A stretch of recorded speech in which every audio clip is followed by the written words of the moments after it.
Ayan mga kamangyan, si Tatay Ding Rabino ulit. Napasyal siya dito kasi kinausap siya nung isa sa mga taga Mindanao na medyo may malapit sa presidente. Bali Tatay, yung tanong ko sa iyo, ilang taong ka nung nag-umpisa sa larangan ng agimat? 18 taon ako nabuksan ng kaisipan nang ako'y nahulog sa santol na hindi ako nahulog. Ako'y nakasabit ng patiwarek. Oo.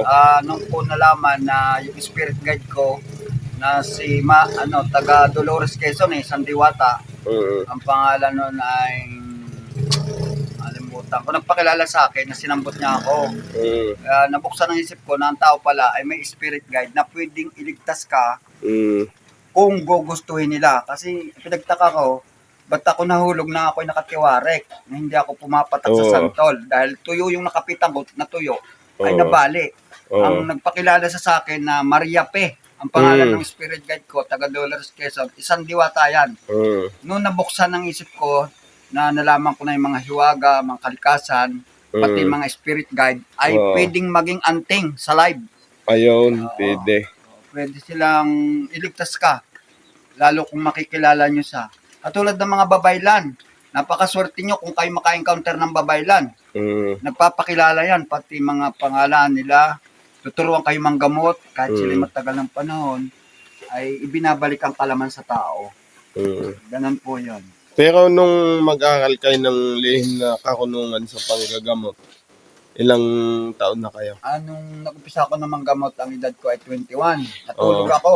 Tinuruan ako ng panggagamot sa pagtulog, hindi galing sa tawa ang kalaman. Ibig sabihin sa mga panaginip, gano'n? Oo, sa panaginip ako tinuturuan ng panggagamot, tapos pagising ko, sinusulat ko yung mga formula na ganun ang gamot sa ganyong sakit. Yun ay sinasabi. Ibig sabihin, gabay nyo nga yun. Tinuturuan ako pagtulog. Pagising ko, alam ko na sasabihin ko. Alam nyo na yung para sa sakit na gano'n. Oo, alam ko na.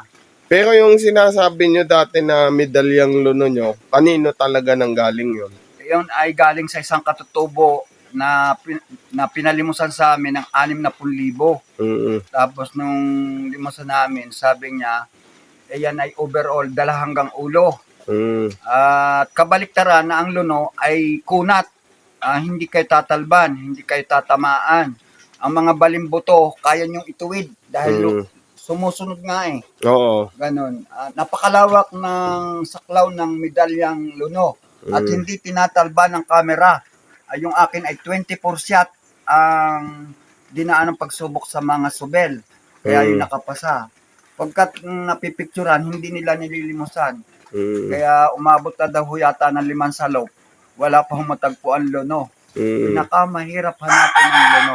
Pero sa palagay nyo, yung mga lumalabas ngayon luno, tunay pa pagka yan ay nakukunan ng camera, ay hindi po yan ang original. Ang original po ay yung katulad ng sa akin, 24 shot. Hindi po makukunan talaga. Ayun. Ganun pala. Yun ang pinakambasihan, Hindi talbag. Pero yung lunod, may lunungan na kumakapit sa magnet. Yung akin hindi. Yung akin pagka binagsak nyo sa lusa, sa plato, ay nalagatik. Kala mo may metal. Pero pwedeng gawin nyo sampayan. Nababanat yun. Hanggang gusto nyo. Walang pundo, walang pundo yun. Ayun. Salamat tatay sa iyong sinabi patungkol sa pag-umpisa mo sa larangan ng karunungan lihim.